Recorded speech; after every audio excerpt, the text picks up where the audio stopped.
आप अगर रेडियो सुनने के शौकीन हैं तो आप इस तरह के फ्रेजेस काफी बार सुने होंगे, जैसे कि 93.5 एफएम, 92.7 एफएम, जैसे कि 90.4 एफएम, 98.3 एफएम। तो यहां पर ये सारे जैसे कि 98.3, 93.5, 92.7, 90.4 ये सारे हैं क्या? इस वीडियो में आपको इस सवाल का जवाब मिलेगा। तो आज हम बात करेंगे मॉड्यूलेशन और डीमॉड्यूलेशन पे, जो कि कम्युनिकेशन सिस्टम में यूज किया जाता है। तो जैसे कि इससे पहले हमने ये देखा था कि अगर हम बात करते हैं माइक्रोफोन पे, कुछ भी बात करते हैं, तो वो कन्वर्ट होता है इलेक्ट्रिकल सिग्नल्स में और उसे उसके बाद मॉड्यूलेट किया जाता है। मतलब कि उसे हाई फ्रीक्वेंसी वेव्स के साथ, इलेक्ट्रिकल सिग्नल के साथ उसे मिलाया जाता है किसी तरह से। बहुत सारे टेक्निक्स है, तो उसे मिलाया जाता है और बनाया जाता है सिग्नल वेव हाई फ्रीक्वेंसी का। बहुत सारे टर्म्स यहां पर है, तो मैं अभी टर्म्स को इंट्रोड्यूस नहीं करूंगा, धीरे धीरे करूंगा। तो वो जो हाई फ्रीक्वेंसी का वेव मिलाया जाता है, सिग्नल वेव मिलाया जाता है, और जो रिजल्टेंट वेव बनता है उसे एम्पलीफाई करके फिर ट्रांसमिटिंग एंटेना से इलेक्ट्रोमैग्नेटिक वेव के तौर पे ट्रांसमिट कर दिया जाता है। रिसीविंग एंटेना क्या करता है? उसे डिटेक्ट करता है, उसे कैप्चर करता है और उसे फिर जाके डीमॉड्यूलेट करता है। जो यहां पर मॉड्यूलेटर पे मिक्स किया गया था, जो बेस सिग्नल था, उसे जो मिक्स किया गया था यहां पर, फिर तो सिग्नल बदल गया था। अब हमें ये सिग्नल पाने के लिए, जो कि यहां मॉड्यूलेटर के साथ ये मिल गया था, ये सिग्नल पाने के लिए वापस यहां पर ये जो सिग्नल है, मिक्स्ड सिग्नल है, मैं टर्म यूज नहीं कर रहा हूं, जो मिक्स्ड सिग्नल है वहां से इस बेसिक सिग्नल को एक्सट्रैक्ट करना होगा, तब जाके हमें ये वाला सिग्नल यहां पर मिलेगा। तो यहां पर एक्सट्रैक्ट करने का जो प्रोसेस है उसे करता है डीमॉड्यूलेटर। ये मॉड्यूलेशन का उल्टा होता है, डीमॉड्यूलेशन। मॉड्यूलेशन में क्या होता है? मिक्सअप होता है हाई फ्रीक्वेंसी का वेव, सिग्नल वेव मुझे कहना चाहिए, इलेक्ट्रिकल सिग्नल वेव। और डीमॉड्यूलेटर में वही हाई फ्रीक्वेंसी का इलेक्ट्रिकल सिग्नल को छांट के हटा दिया जाता है और जो बेस सिग्नल था उसे वापस लाया जाता है और यहां लाउड स्पीकर से ये प्लेड होता है। तो ये है बेसिक प्रोसेस मॉड्यूलेशन और डीमॉड्यूलेशन का। अब आपको ये पता होना चाहिए सबसे पहले कि मॉड्यूलेशन और डीमॉड्यूलेशन की जरूरत क्या है। बेसिकली हमें बात करना है कि मॉड्यूलेशन की जरूरत क्या है। ऑब्वियसली अगर मॉड्यूलेट हमने किया होगा तो हमें डीमॉड्यूलेट करना ही होगा। तो हम बेसिकली देखेंगे कि मॉड्यूलेट करने का जरूरत क्या है।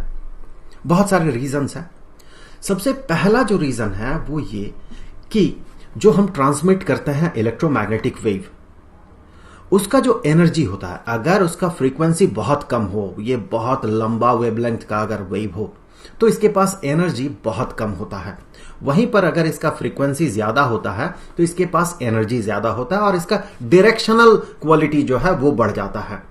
अगर हम बहुत हाई वेवलेंथ का कुछ ऐसा वेव अगर हम यहां से एमिट करते हैं ट्रांसमिटिंग एंटेना से, तो ये एनर्जी जो है चारों तरफ ये बिखर जाएगा।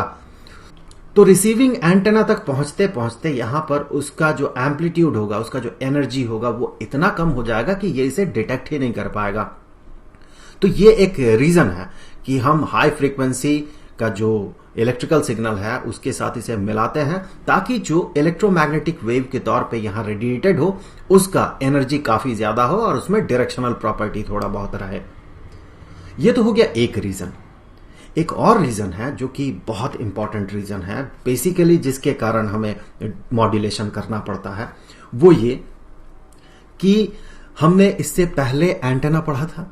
एंटेना पढ़ते हुए हमने ये देखा था कि बेसिकली दो तरह का एंटेना हम काम में लेते हैं। वैसे एंटेना तो बहुत तरह का है, पर हम बात करेंगे सिर्फ दो तरह के एंटेना के बारे में, डाइपोल एंटेना और मोनोपोल एंटेना। तो डाइपोल एंटेना में हमने देखा था कि दो पोल्स होते हैं कुछ ऐसे, ये डाइपोल एंटेना है। सो डाइपोल एंटेना जो डिटेक्ट करेगा या ट्रांसमिट करेगा इलेक्ट्रोमैग्नेटिक वेव्स को, तो वो डिपेंड करता है जिस वेवलेंथ के इलेक्ट्रोमैग्नेटिक वेव को ये ट्रांसमिट कर रहा है या डिटेक्ट कर रहा है उस पे। मतलब इसका जो लेंथ होता है, इस डाइपोल एंटेना का जो लेंथ होगा, इसे उस वेवलेंथ के आधा लेंथ से बड़ा होना होगा। मतलब कि उसका मिनिमम लेंथ जो होगा डाइपोल एंटेना का, वो होगा वेवलेंथ डिवाइडेड बाय 2। और मोनोपोल एंटेना के लिए अगर एक ही पोल रहता है, मोनोपोल एंटेना है, तो फिर इसका जो लेंथ होगा ये होगा लैम्डा डिवाइडेड बाय 4 या फिर उससे ज्यादा। अब एक छोटा सा एग्जांपल लेते हैं। जैसे कि हम जब बात करते हैं तो हमने यहां पर कुछ बोला, तो हमारा जो फ्रीक्वेंसी होता है वो लगभग 300 से 3100 हर्ट्ज के बीच होता है। लगभग, मैं एक रफ डेटा आपको दे रहा हूं।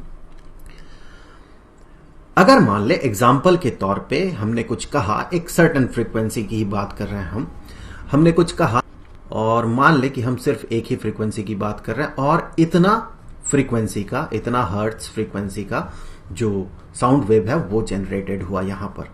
तो ये तो कन्वर्टेड हो जाएगा इलेक्ट्रिकल सिग्नल पे। इससे पहले हमने माइक्रोफोन और लाउड स्पीकर पे बात किया है, उसके फंक्शनिंग पे बात किया है। तो ये इलेक्ट्रिकल सिग्नल में कन्वर्ट हो जाएगा और इसका जो फ्रीक्वेंसी होगा इस इलेक्ट्रिकल सिग्नल का, वो एग्जैक्टली सेम होगा इस साउंड वेव के फ्रीक्वेंसी के। मतलब कि यहां जो इलेक्ट्रिकल सिग्नल बन रहा है उसका भी फ्रीक्वेंसी इतना ही बनेगा। अगर इसे मॉड्यूलेट नहीं किया जाता है तो यही सिग्नल यहां से ट्रांसमिटेड होगा, तो इलेक्ट्रोमैग्नेटिक वेव जो बनेगा उसका भी जो फ्रीक्वेंसी होगा वो इतना ही होगा।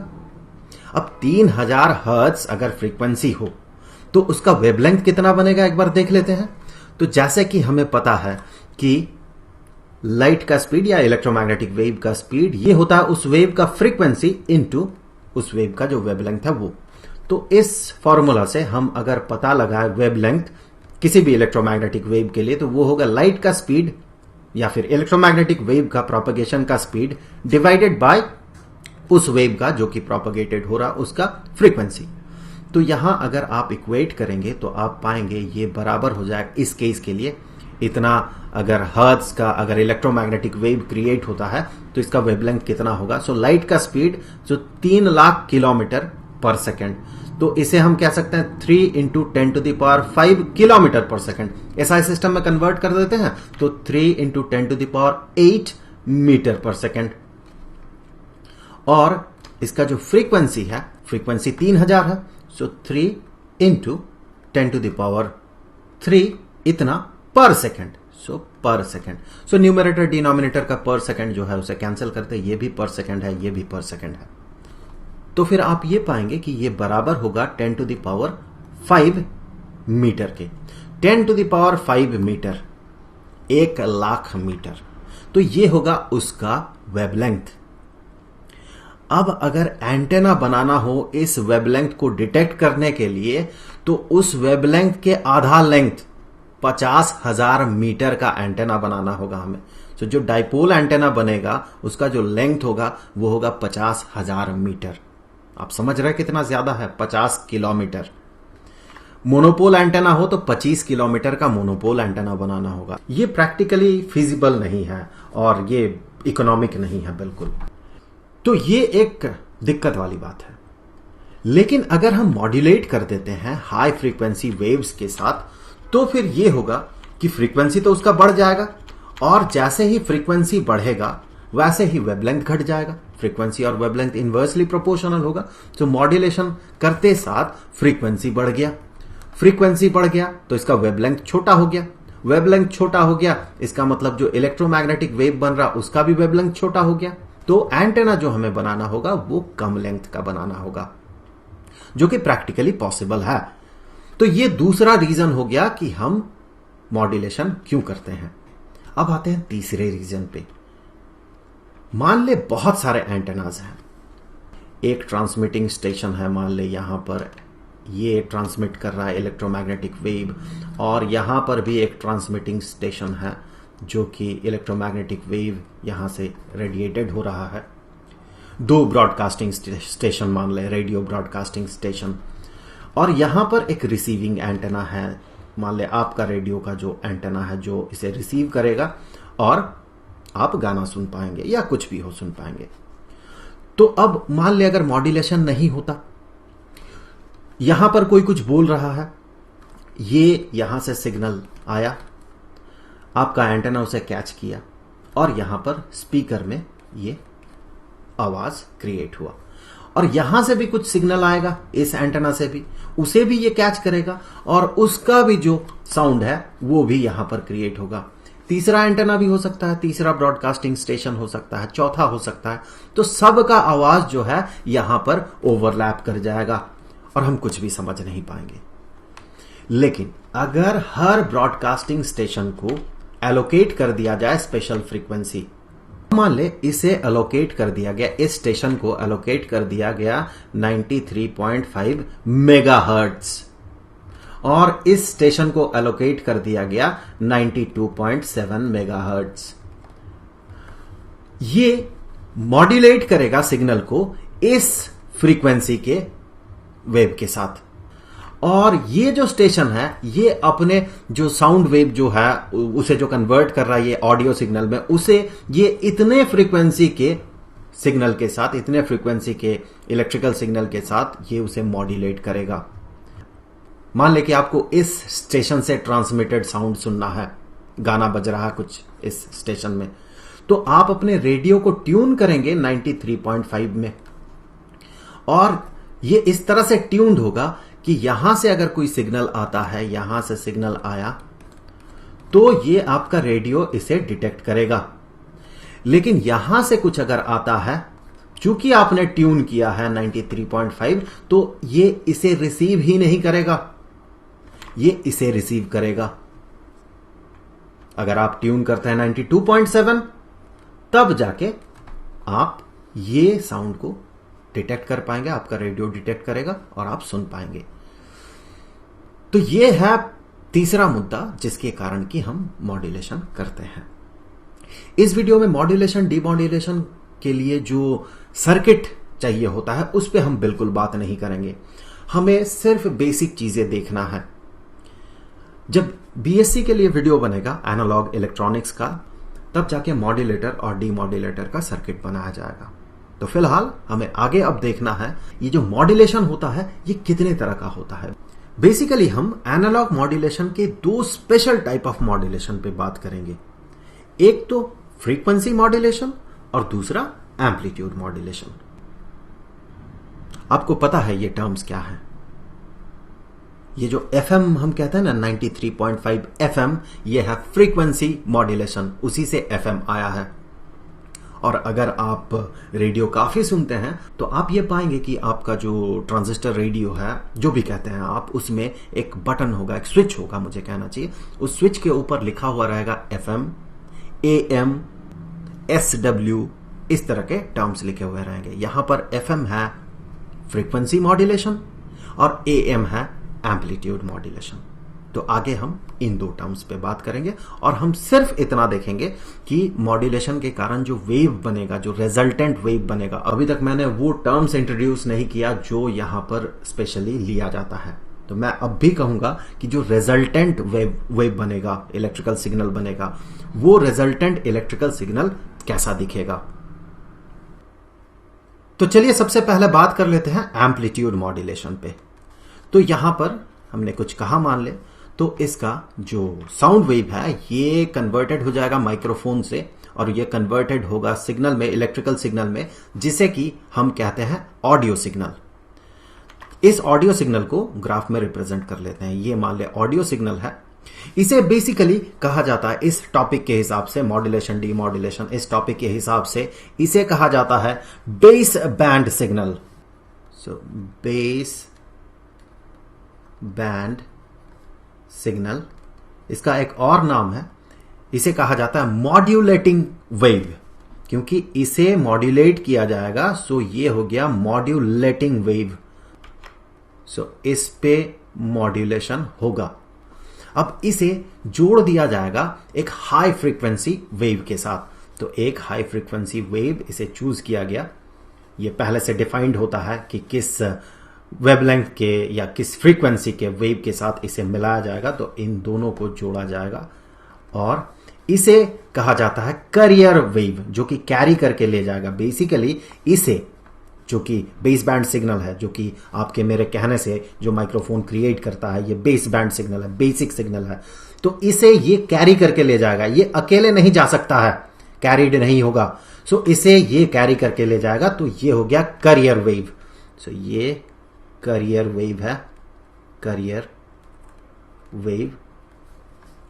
और इन दोनों को मिलाने से कुछ ऐसा सिग्नल होगा जब हम एम्पलीट्यूड मॉड्यूलेशन करते हैं। सो ये हम बात कर रहे हैं एम्पलीट्यूड मॉड्यूलेशन की।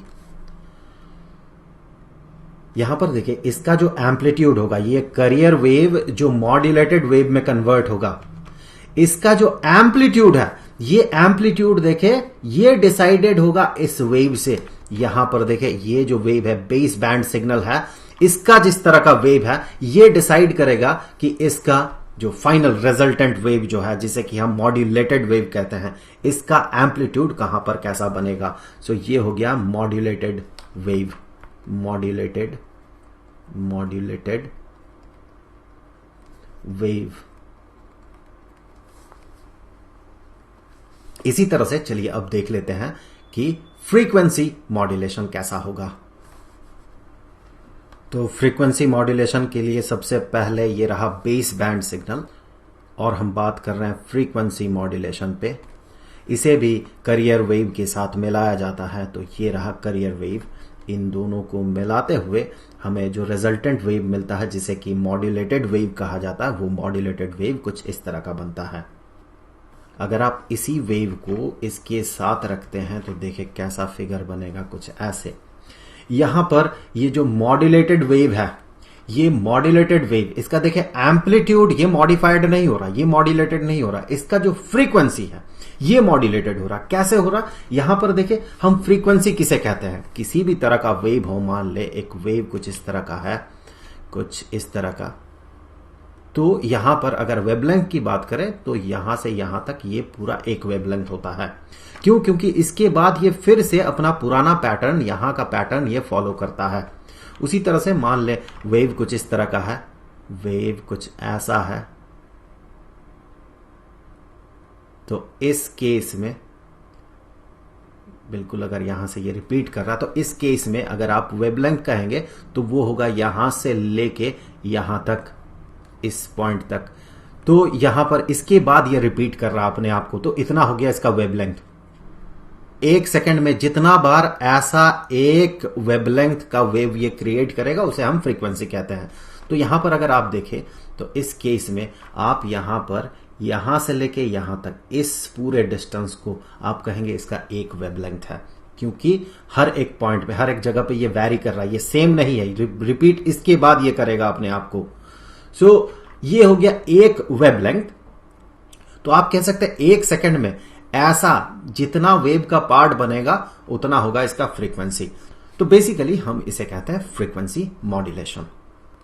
यहां पर फ्रीक्वेंसी जो है ये मॉड्यूलेटेड हो रहा, आप कह सकते हैं वेवलेंथ जो है ये मॉड्यूलेटेड हो रहा, लेकिन जो टर्म है वो है फ्रीक्वेंसी मॉड्यूलेशन।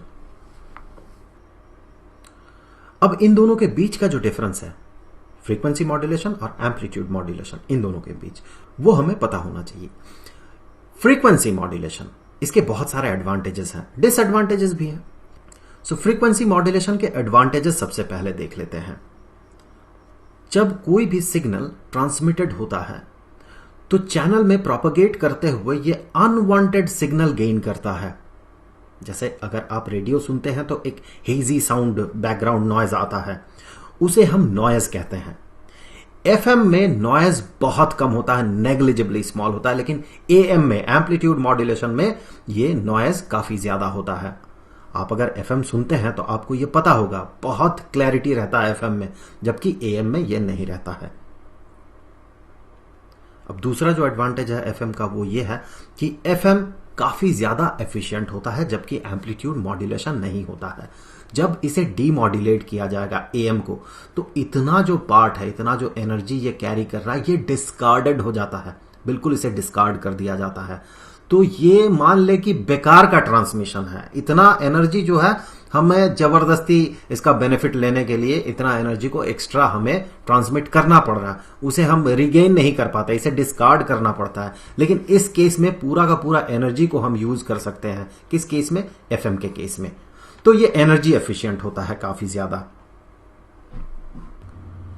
अब जो तीसरा एडवांटेज है एफएम का, उसके लिए जो टर्म्स अपीयर करेगा उस पर हमने इससे पहले बात नहीं किया, हम आगे के वीडियोस में उस पर बात करेंगे, तो ज्यादा बात नहीं करेंगे इस पे, कि एफएम में साइड बैंड्स काफी ज्यादा होते हैं। साइड बैंड के बारे में हम तब पढ़ेंगे जब हम बैंडविड्थ देखेंगे क्या होता है। और साइड बैंड ज्यादा होने के कारण इससे स्टीरियो साउंड जो है इसका ट्रांसमिशन हो पाता है। ये तो हो गया 3 एडवांटेजेस एफएम के। अब इसके कुछ डिसएडवांटेजेस भी हैं, जैसे कि एफएम जो है इसमें काफी ज्यादा एनर्जी होता है, तो ये काफी ज्यादा डायरेक्शनल होता है, इसके पास डायरेक्शनल क्वालिटी काफी ज्यादा होता है। तो इसमें अगर डायरेक्शनल क्वालिटी ज्यादा होगा, आप यहां पर मान ले कि एक यहां पर एंटेना है और ये ट्रांसमिटिंग एंटेना है और यहां पर मान ले एक रिसीविंग एंटेना है इस तरह का, तो इसका जो प्रोपगेशन होता है, चूंकि इसमें डायरेक्शनल क्वालिटी काफी ज्यादा है, तो ये बिल्कुल सीधा ऐसे प्रोपगेट कर जाता है वेव, बिल्कुल लाइन ऑफ साइट से। और चूंकि इसका प्रोपगेशन लिमिटेड होता है लाइन ऑफ साइट पे, इसीलिए इसका जो रिसेप्शन एरिया होता है, जितना एरिया ये कवर करता है, एक एफएम टावर जितना एरिया कवर कर पाएगा, ये काफी कम होता है। जबकि एएम ब्रॉडकास्टिंग में ये काफी ज्यादा एरिया तक ये पहुंच पाता है। तो ये तो हो गया इसका एक डिसएडवांटेज। इसके और भी डिसएडवांटेजेस हैं, जैसे कि एफएम की अगर बात करें तो इसका जो बैंड विड्थ होता है ये बहुत ज्यादा होता है, काफी ज्यादा होता है in comparison to amplitude modulation. तो इसके लिए उसे जो चैनल चाहिए होता है वो चैनल ऐसा होना चाहिए ताकि वो उतना ज्यादा बैंडविड्थ को सपोर्ट कर सके। एएम के लिए बहुत कम बैंडविड्थ चाहिए होता है, तो ये तरह तरह के चैनल से ये प्रोपगेट कर सकता है, लेकिन एफएम के लिए ऐसा चैनल होना चाहिए जो कि उसे सपोर्ट कर सके उतना ज्यादा बैंडविड्थ को। अब इसका जो तीसरा डिसएडवांटेज है एफएम का, वो ये है कि इसके मॉड्यूलेटर में और डीमॉड्यूलेटर में बहुत ज्यादा कॉम्प्लेक्सिटी है। जो इक्विपमेंट चाहिए होता है वो बहुत ज्यादा कॉम्प्लेक्स होता है, बहुत सिंपल नहीं होता। एएम के लिए जो सर्किट होगा ये बहुत सिंपल होगा रिलेटिवली एफएम के कंपैरिजन में, लेकिन एफएम का सर्किट काफी ज्यादा कॉम्प्लिकेटेड होता है। सो ये रहे 3 एडवांटेजेस एफएम के और 3 डिसएडवांटेजेस। तो बस आज के लिए इस वीडियो में इतना ही। आगे के वीडियोस में हम कम्युनिकेशन टॉपिक पे ही तरह तरह के मुद्दों पे बात करेंगे। तो मिलते हैं आपसे अगले वीडियो में, तब तक के लिए खुश रहें, गुड बाय।